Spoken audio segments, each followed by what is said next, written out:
दुष्यंत कुमार जी की एक मशहूर पंक्ति है, सिर्फ हंगामा खड़ा करना मेरा मकसद नहीं, मेरी कोशिश है ये सूरत बदलनी चाहिए।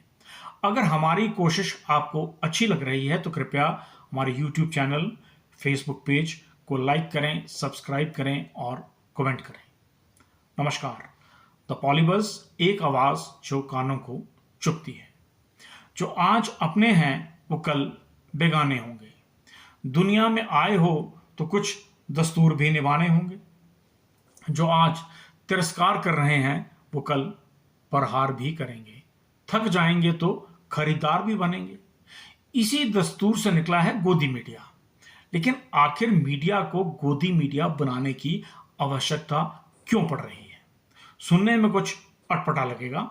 जब हमारे समाज को विभाजन करने पर आ ही गए हैं तो उस विभाजित समाज को जरूरतों को अलग अलग तरीकों से एड्रेस भी करना पड़ेगा। सेकुलरवादियों के फार्मूले में कोई बहुसंख्यक है तो कोई अल्पसंख्यक। अब ये बहुसंख्यकों में कोई एससी है, कोई एसटी है, कोई ओबीसी है, कहीं आरक्षण है तो कहीं संरक्षण।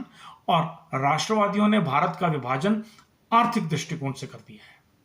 समाज के निम्न वर्गीय परिवारों के लिए फ्रीबी है। उच्च श्रेणी के परिवारों के लिए बैंकों में रियायतें, बैंक मर्जर हैं, कानून में लचीलापन है करके उन्हें सहयोग मिल रहा है। राष्ट्रवादियों के लिए भारत ने कि मध्यवर्गीय समाज सबसे बड़ा सियासत का बाजार है, जो स्वाभिमानी भी है, शिक्षक भी है, भावुक भी है और देश की अर्थव्यवस्था में सबसे महत्वपूर्ण भी है और उसके पास चर्चा के लिए समय भी है। उसी को एड्रेस करने के लिए गोदी मीडिया की आवश्यकता है, जो बताती है कि हम किसी के पीछे खड़े नहीं होते। हम जहां खड़े हो जाते हैं लाइन वहीं से शुरू हो जाती है। और आज की आवश्यकता में सियासत की राजनीति में संगठनों से ज्यादा महत्वपूर्ण भूमिका मीडिया की हो गई है।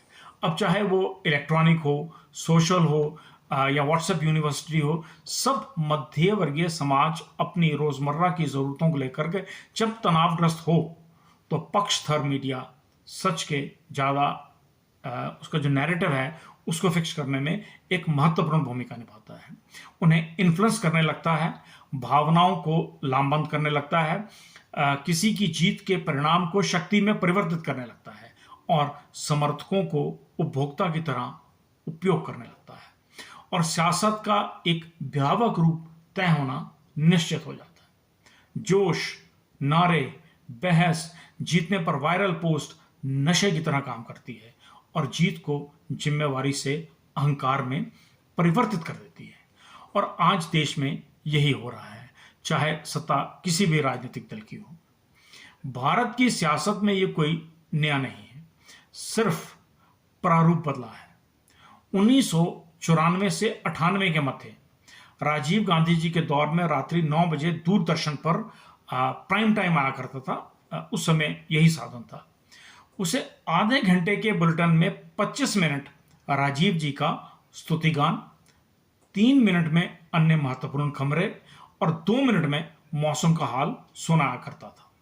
बस परिवर्तन इतना हुआ है कि अब 25 मिनट विफल कौन पर बात होती है, 3 मिनट उपलब्धियां और 2 मिनट में विपक्ष का हाल सुनाया जाता है और श्रोता इसमें मंत्रमुग्ध होकर के स्वयं को इसका हिस्सा मान लेते हैं।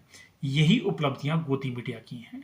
नेताओं के भाषणों में कटाक्ष है, जिम्मेवारी नहीं है और इन्हीं प्रयासों से सत्ता में बने रहने के लिए प्रतिदिन उकसाने वाले बयानों पर बहस होती है।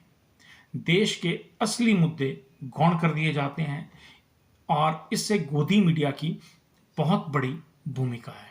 अगर सही शब्दों में कहा जाए तो जो काम राजनीतिक कार्यकर्ता नहीं कर पाते वो गोदी मीडिया कर रहा है और आज के वक्त में यही निष्ठा है। नमस्कार।